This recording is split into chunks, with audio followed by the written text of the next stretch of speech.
Most people think staying calm means suppressing what you feel. What if it's actually the opposite? What if the people who never get bothered have simply stopped needing the world to behave a certain way? Think about the last time someone's comment ruined your entire afternoon. A tone in a text message, a look someone gave you, a driver who cut you off. Did the anger really come from them, or from something inside you that was already waiting to be triggered? If that sounds familiar, you're not alone.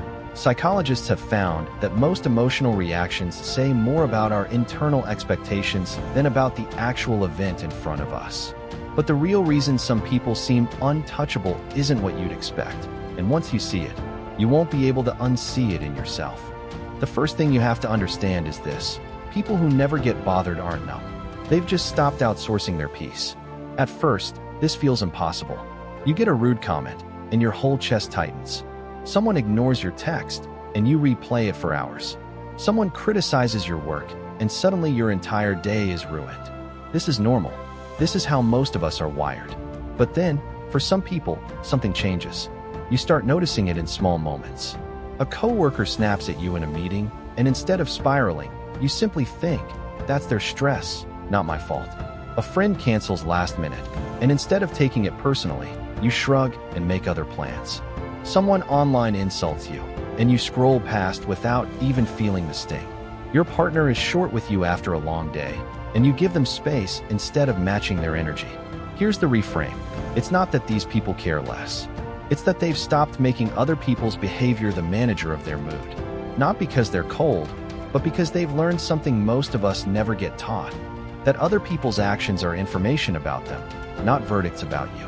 Modern psychology suggests that emotional reactivity is often less about the trigger itself and more about how much of our self-worth is tied to external validation. The less your sense of self depends on how others treat you, the less power any single moment has over you. But here's where it gets more surprising. The second reason runs even deeper than the first. It's this: the people who never get bothered have quietly given up the fantasy that they can control how others see them. At first, you try. You explain yourself when misunderstood. You overclarify texts. You replay arguments in your head, rehearsing better comebacks. You feel a quiet panic when someone seems to have the wrong impression of you. But slowly, something shifts. You stop over-explaining a decision you know is right. You let a rumor about you go uncorrected because you know the people who matter already know the truth. You stop performing your emotions for an audience and start feeling them privately instead. You realize you can be misunderstood by a stranger and still sleep fine that night. Not because you stopped caring about people, but because you finally understood that you were never in control of their perception to begin with. The 20th century psychologist Carl Rogers once suggested that psychological maturity is largely about moving from needing external approval to trusting your own internal sense of self. And that shift changes everything that comes next. The third reason is quieter, and most people miss it entirely. They've stopped mistaking reaction for strength. For years, maybe you believed that firing back, defending yourself instantly, matching intensity with intensity, was what strong people did. So you argued every point. You needed the last word. You felt like silence meant losing. But then you started noticing something different in the people you admired most, the ones who never seemed rattled. You watched someone stay quiet during an insult, and instead of looking weak, they look untouchable. You watch someone let a lie about them go uncorrected, and somehow they seem more powerful, not less. You watch someone absorb criticism without flinching, and you realize their calm is the thing that actually unsettles the other person.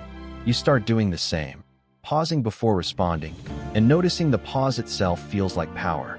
Not because they don't feel the sting, but because they've learned that reacting instantly is often just fear wearing the mask of confidence. The Stoic philosopher Epictetus taught that it's not events that disturb us, but the judgments we attach to them. And the people who master this stop needing to prove anything in the moment. This brings us to the biggest misunderstanding of all. Most people assume that calm people simply don't feel as much, that they're detached, distant, maybe even a little cold. But it's the opposite. These people often feel more deeply than anyone else in the room. The difference is they've separated feeling something from being controlled by it. And this is where the fourth reason lives, inside solitude. Somewhere along the way, these people got comfortable being alone with their own thoughts. Not lonely, alone, in the way that lets you hear yourself clearly. When you're comfortable in your own company, you stop needing constant reassurance that you're liked, right, or understood. Your identity stops being a group project. It becomes something private, steady, yours. And once your sense of self isn't rented out to everyone around you, very little anyone says can actually shake the foundation. Which brings us to the truth this entire video has been circling. The real reason some people never get angry or bothered isn't that they've mastered other people. It's that they've stopped needing other people to behave a certain way in order to feel okay. Peace was never about controlling the world around you. It was about no longer needing to. So ask yourself honestly, when someone upsets you, are you really reacting to them? Or are you reacting to an old wound they just happened to touch? The quietest people in the room are often the ones who've stopped fighting for control they never had, and finally found the only control that mattered. If this gave you a new way of seeing yourself, subscribe for more psychology breakdowns like this one, the kind that make you understand your own mind a little better each time. And tell me in the comments, what's one thing people do that used to bother you, but doesn't anymore? Keep questioning, keep growing.